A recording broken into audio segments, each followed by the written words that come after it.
रामकृष्ण हरी विठ्ठल केशवा अवधूत चिंतन श्री गुरुदेव दत्त. मुलं होण्यासाठी पुरुषांनी काय करावं, कुठलं औषध, आयुर्वेदिक औषध प्राशन करावं की जेणेकरून त्याच्या पत्नीला अपत्य जन्माला येईल. आता स्त्रीने काय प्रयोग करायचे ते मी दुसऱ्या व्हिडिओमध्ये दिलेला आहे. त्याची लिंक फार तर कुठल्या तरी एका चॅनलवरती असेल किंवा या व्हिडिओच्या खाली मी लिंक त्याची डिस्क्रिप्शन बॉक्समध्ये ॲड करतो, ती पहा.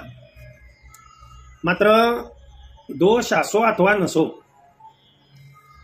ज्यांना अपत्य होत नाही त्या दोघांनीही काय करायचं आहे, स्त्रीने काय करायचं ते त्या व्हिडिओमध्ये सांगितलंय, पुरुषांनी काय करायचं ते मी या व्हिडिओमध्ये सांगतोय. पुरुषांनी पहिलं काम करायचं, जंतनाशक जे आहे या जंतनाशकाची एक गोळी पहिल्यांदा खायची. आणि स्त्रीला मासिक पाळी आलेल्या दिवसापासून ते 10व्या दिवसापर्यंत काय प्रयोग करायचा आहे तो मी सांगतोय. पहिली महत्वाची गोष्ट, मासिक पाळीच्या वेळेला तर कॉन्टॅक्ट कधी ठेवतच नाही, आणि ठेवत असाल तर मूर्ख आहात. तर पहिल्या दिवशी मासिक पाळी आली नाही जरी आली तर त्याच्या अगोदर तुम्ही हा प्रयोग केला तरी बी चालतोय, परंतु एक पहिला दिवस मी धरून चालतो. त्या पहिल्या दिवशी काय करायचं, लक्ष द्या आता या गोष्टीकडे. पहिल्या दिवशी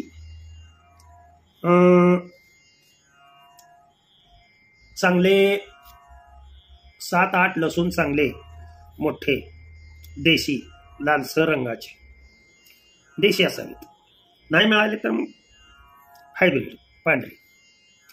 चांगले मोठे कंद, त्याच्या पाकळ्या वगैरे व्यवस्थित रिकाम्या करून द्यायच्या की जेणेकरून त्या पाकळ्या साधारण त्या पाकळ्या 30 ते 35 पाकळ्या असाव्यात. आणि या पाकळ्या 30-35 पाकळ्या एक वाटीभर दही घ्यायचं.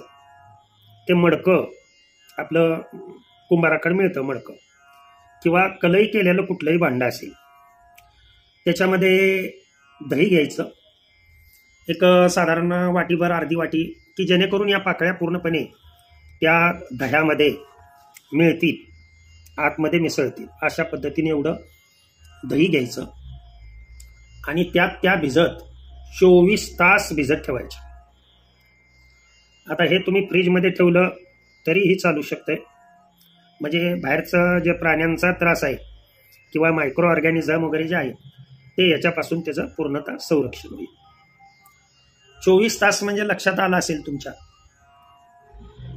आज सकाळी 6 वाजता भिजत घातलं की उद्या सकाळी 6 वाजेपर्यंत. लक्षात येतात या गोष्टी माझ्या मते तुमच्या सर्वांच्या. आणि ते भिजत घातलेल्या सगळ्या पाकळ्या बाहेर काढायच्या. पाकळ्या बाहेर काढल्यानंतर त्या पाकळ्या तुपामध्ये, देशी गाईचं तूप मिळालं तर अतिशय चांगलं, नसेल तर कोणत्याही तुपामध्ये, गाईचं असू द्या, ते म्हैस असू द्या, तिच्या तुपामध्ये थोड्याशा लालसर होईपर्यंत तळून घ्यायच्या. आणि एका बरणीमध्ये, डबीमध्ये या भरून ठेवायच्या. आणि दररोज यातल्या 3 पाकळ्या, कमीत कमी 3, जास्तीत जास्त 5 पाकळ्या सकाळी उपाशी पोटी घ्या किंवा जेवणाच्या अगोदर घेतल्या तरी सुद्धा चालतात. उपाशी पोटी घेतल्या तर पाणी भरपूर प्यायचं नंतर, किंवा जेवणाच्या अगोदर घेतल्या तर तरीही पाणी हे प्यावंच लागणार आहे. 3 पाकळ्या सकाळी या भिजवलेल्या, या भिजवून, त्यासाठी तर मी म्हटलं की एकदमच भिजवून 35-50 पाकळ्या जेवढ्या लागणार आहेत आपल्याला, कारण हा प्रयोग करावा लागणार आहे कमीत कमी 11 दिवस. आलं का लक्षात तुमच्या? 10 ते 11 दिवस हा प्रयोग करावा लागतो. याच कालावधीमध्ये जास्तीत जास्त आपणाला दिवसभरामध्ये एक तर डाळिंब किंवा खरबूज, ज्याला कलिंगड म्हणतो आपण. तदनंतर अक्रोड मिळतं, हे खायचं आहे. खूप काही तुम्हाला उत्तेजना निर्माण होईल, परंतु एकत्रित दोघांनी यायचं नाही. म्हणून सांगितलं मासिक पाळीच्या पहिल्या दिवसापासून हा प्रयोग करायचा. किंवा मासिक पाळीच्या पहिल्या दिवशी जर तुम्ही हे भिजत घातलं तर दुसऱ्या दिवसापासून हा प्रयोग करा. किती दिवसापर्यंत? 10 दिवसापर्यंत. आणि हा प्रयोग कायमस्वरूपी 17 दिवसापर्यंत, मासिक पाळीच्या जी तुमची पत्नी आहे तिची मासिक पाळीचे 17 दिवस पूर्ण होईपर्यंत तुम्ही हा प्रयोग कंटिन्यू तसाच ठेवायचा आहे. या कालावधीमध्ये दोघांनी सफरचंद असेल, केळी असतील, लक्षात ठेवा, डाळिंब असेल, कलिंगड असेल, हे जे पदार्थ आहेत, हे पदार्थ जेवण कमी परंतु हे पदार्थ जास्त, हे सकाळी हे करायचं आहे. आणि सायंकाळी जेवणाच्या अगोदरच 2 पाकळ्या खायच्या. आणि दूध मात्र पहिल्या दिवसापासून, जसं स्त्रियांना मी दूध सांगितलेलं आहे की अश्वगंधा पावडर, अस्कंदाची पावडर म्हणतात त्याला, अश्वगंधाची पावडर 3 ग्रॅम, खडीसाखर साधारण जास्तीत जास्त 10 ग्रॅम आणि 1 ग्लास दूध, त्या दुधामध्ये ती टाकायची आणि सायंकाळी झोपायच्या अगोदर ती प्यायची. आणि गप्पा मारत दोघांनी फिरायचं, परंतु एकत्रित यायचं नाही. कितव्या दिवसापर्यंत सांगितलं मी? 10व्या दिवसापर्यंत सांगितलं.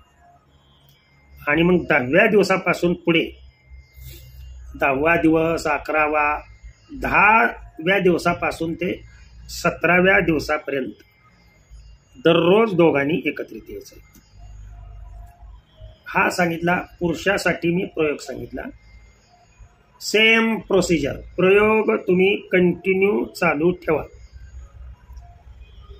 प्रेग्नन्सी पॉझिटिव्ह आल्यानंतर अश्वगंधाचा जो प्रयोग आहे तो फक्त स्त्रीने चालू ठेवायचा, पुरुषांनी चालू ठेवायची गरज नाहीये. अतिशय साध्या सोप्या भाषेमध्ये मी हे सांगितलं. आता फक्त पुरुषाने करायचा हा प्रयोग. खडीसाखर घ्यायची थोडीशी, किती, एक 3 ग्रॅम, 3 ते 4 ग्रॅम खडीसाखर घ्यायची. आणि ज्या वेळेला तुम्ही ते वडाचं पुढचा हे कापताय ना, त्या वेळेला तिथून चीक निघेल किंवा वडाचं कोणतंही पान तुम्ही तोडलं तर त्याच्यामधून दूध बाहेर निघतं. ती खडीसाखर थोडीशी घेतलेली आपण, साधारण 3 ते 5 ग्रॅमपर्यंत खडीसाखर, त्या खडीसाखरेमध्ये 10 ग्रॅमपर्यंत खडीसाखर घेतली तरी चालतंय, मात्र बारीक करूनच न्यायची. आणि तिथल्या तिथेच ताजा तो चीक, ती खडीसाखर पूर्णपणे ओलसर होईपर्यंत 1, 2, 3 ते चिकाचे थेंब हे त्या खडीसाखरेवरती पडले पाहिजेत. आणि ती खडीसाखर मासिक पाळीच्या पहिल्या दिवसापासून सकाळी सकाळी खायची. कुठलं दूध सांगितलं त्या खडीसाखरेमध्ये? सकाळी सकाळी सांगितलं हे. म्हणून व्हिडिओ पूर्ण पाहावा, अर्धवट व्हिडिओ पाहू नये. याच्यामुळं तुमच्यातील स्पर्मची व्हायबिलिटी, टिकून राहण्याची क्षमता, मोटॅलिटी, मुवमेंट, आलं का लक्षात, ही, आणि स्पर्म काउंट हा तुमचा वाढेल. म्हणजे दोष कोणते आहेत हे रिपोर्ट न पाहता सर्वसाधारण कुठल्याही फॅमिलीनं उपचार कसा करायचा तो मी साधा सोपा या व्हिडिओमध्ये पुरुषांसाठी सांगितला, स्त्रियांसाठी दुसऱ्या व्हिडिओमध्ये सांगितलेला आहे.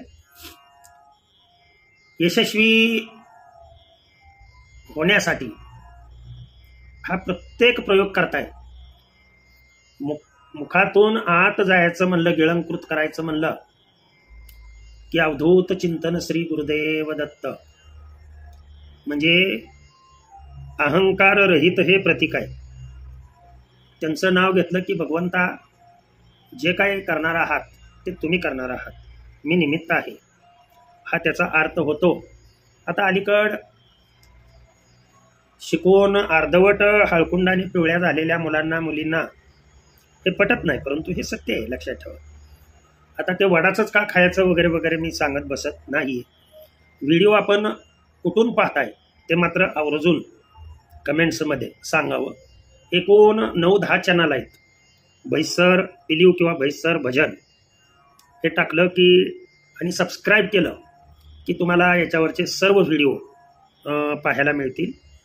तर अगदी माझ्या माता भगिनींना किंवा मुलींना किंवा माझ्या नातींना नातवंडांना ह्या जोडून विनंती की विश्वास ठेवा, माझ्यावर नाही त्याच्यावरती, दत्तगुरूंवरती विश्वास ठेवून हा प्रयोग करा. दिलेला आशीर्वाद, त्यांनी दिलेला आशीर्वाद हा निश्चित तुमच्या पोटी जन्म चांगल्या सदृढ बालकाच्या रूपाने घेईल. झालेली सेवा त्यांच्या चरणी मी अर्पण करतो आणि सेवेला पूर्णविराम देतो. पुंडलिक वरदा हर विठ्ठल श्री ज्ञानदेव तुकाराम. विठाला विठाला विठाला विठाला विठाला विठाला.